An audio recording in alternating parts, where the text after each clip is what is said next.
दोस्तों, income tax return file करने का समय आ गया है। रिटर्न फाइल करने के लिए आईटीआर में 1 से लेकर 7 तक के फॉर्म्स हैं।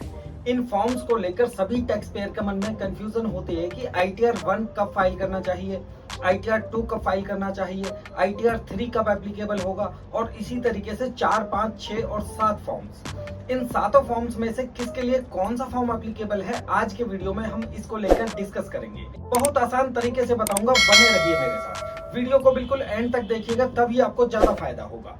आइए शुरू करते हैं। सबसे पहले शुरू करते हैं आईटीआर 1 यानी सहज फॉर्म। यह फॉर्म एप्लीकेबल होता है only for a resident individual, यानी एचयूएफ फर्म कंपनी इस फॉर्म में आईटीआर फाइल नहीं कर सकते। तो एक रेसिडेंट इंडिविजुअल जिसके लिए यह आईटीआर 1 एप्लीकेबल होता है, उसे सिर्फ 3 सोर्सेज से इनकम होनी चाहिए, तभी वह इस फॉर्म को यूज कर सकता है। वो 3 सोर्सेज क्या हैं? नंबर 1 सैलरी या पेंशन, नंबर 2 हाउस प्रॉपर्टी से रेंटल इनकम, लेकिन वह सिर्फ एक हाउस प्रॉपर्टी से रेंटल इनकम होनी चाहिए। अगर एक से ज्यादा हाउस प्रॉपर्टी से रेंटल इनकम है तो यह फॉर्म यूज नहीं किया जा सकता। और तीसरा सोर्स है इनकम फ्रॉम अदर सोर्स, जैसे कि शेयर्स का डिविडेंड, सेविंग बैंक या फिक्स डिपॉजिट का इंटरेस्ट एटसेट्रा। एक बहुत खास बात बताता हूं कि इस फॉर्म को हम तभी यूज कर सकते हैं जब इन तीनों सोर्सेज से मिलाकर आपकी टोटल इनकम 50 लाख रुपए से ज्यादा ना हो। इसके अलावा भी आईटीआर 1 की कुछ एक्सेप्शंस हैं। एक्सेप्शंस का मतलब यानी कौन लोग आईटीआर 1 में रिटर्न फाइल नहीं कर सकते। नंबर 1, जैसे आपको एक से ज्यादा हाउस से रेंटल इनकम हो, या 5,000 रुपए से ज्यादा एग्रीकल्चर इनकम हो, या आप किसी कंपनी में डायरेक्टर हो, या आपके पास किसी अनलिस्टेड कंपनी के शेयर्स हो, या फॉरेन से आपको कोई इनकम आती हो, या आप किसी फॉरेन बैंक अकाउंट के अंदर अथॉराइज सिग्नेटरी हो, या फॉरेन में कोई असेट्स होल्ड करते हो, या किसी फाइनेंशियल ऑर्गेनाइजेशन में बेनिफिशियल इंटरेस्ट रखते हैं। नंबर 7, बिजनेस से इनकम आती हो, या आपके पास कोई ब्रॉड फॉरवर्ड लॉसेज हो, यानी कोई पुराने चले आ रहे लॉसेज हो।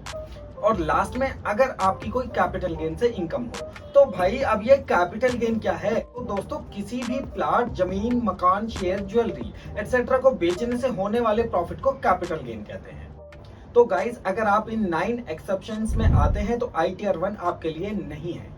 एक बार मेरे पास कोई रिटर्न फाइल कराने के लिए आया तो वह आईटीआर 1 की 9 एक्सेप्शंस कैटेगरी के अंदर फॉल करता था। तो मैंने उसे कहा कि भाई आप आईटीआर 1 में रिटर्न फाइल नहीं कर सकते। तो वो बोला हाँ, अब मैं क्या करूंगा?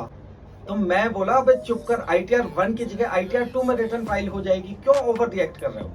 तो दोस्तों, रिटर्न फाइल होगी किसी ना किसी फॉर्म में, डोंट वरी। आइए जानते हैं कि आईटीआर 2 क्या भला है। एक्चुअली में क्या है कि आईटीआर 1 का एक्सटेंशन है आईटीआर 2।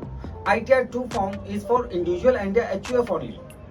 आईटीआर 2 में बिजनेस के अलावा सभी सोर्सेज से इनकम वाले लोग रिटर्न फाइल कर सकते हैं। सभी सोर्सेज यानी सैलरी या पेंशन, हाउस प्रॉपर्टी से रेंटल इनकम, बेशक एक से ज्यादा हाउस प्रॉपर्टी हो, कैपिटल गेन, और लास्ट में इनकम फ्रॉम अदर सोर्स।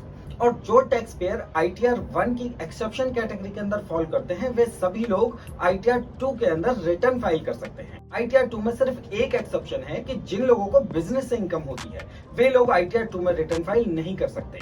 इसके अलावा चाहे कहीं से भी इनकम हो, जैसे कि एक से ज्यादा प्रॉपर्टी से रेंटल इनकम हो, या कोई कैपिटल गेन हो, फॉरेन कंट्री से कोई फाइनेंशियल लिंक रखते हो, या फॉरेन कंट्री से कोई इनकम आती हो, तब भी आप आईटीआर 2 में रिटर्न फाइल कर सकते हो। अब बात करते हैं आईटीआर 3 की।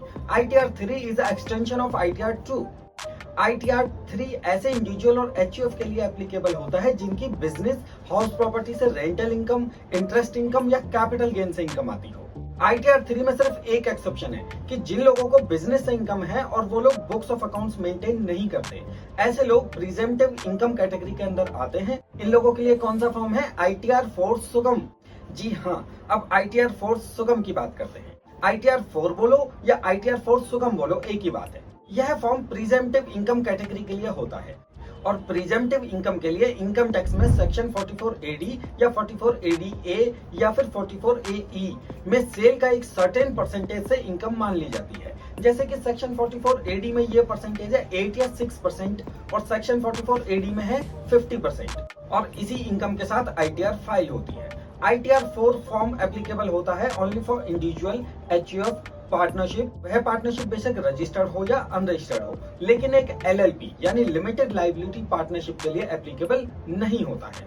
इसके अलावा भी आईटीआर 4 की कुछ एक्सेप्शंस हैं, जैसे कि अगर आपकी टोटल इनकम 50 लाख रुपए से ज्यादा हो, या फिर आपकी एक से ज्यादा हाउस से रेंटल इनकम आती हो, या फिर 5,000 से ज्यादा एग्रीकल्चर इनकम हो, या आप किसी कंपनी में डायरेक्टर हो, या आपके पास किसी अनलिस्टेड कंपनी के शेयर्स हो, फॉरेन से कोई इनकम आती हो, या किसी फॉरेन बैंक अकाउंट के अंदर ऑथोराइज सिग्नेटरी हैं, या फॉरेन में कोई असेट्स होल्ड करते हो, या किसी ऑर्गेनाइजेशन में बेनिफिशियल इंटरेस्ट रखते हो, या आपके कोई पुराने चले आ रहे ब्रॉड फॉरवर्ड लॉसेस हो। तो गाइज अगर आप इन एक्सेप्शंस में फॉल करते हो तो ITR 4 आपके लिए नहीं है, यानी आपको ITR 3 ही यूज करना होगा। अब बात करते हैं ITR 5 की।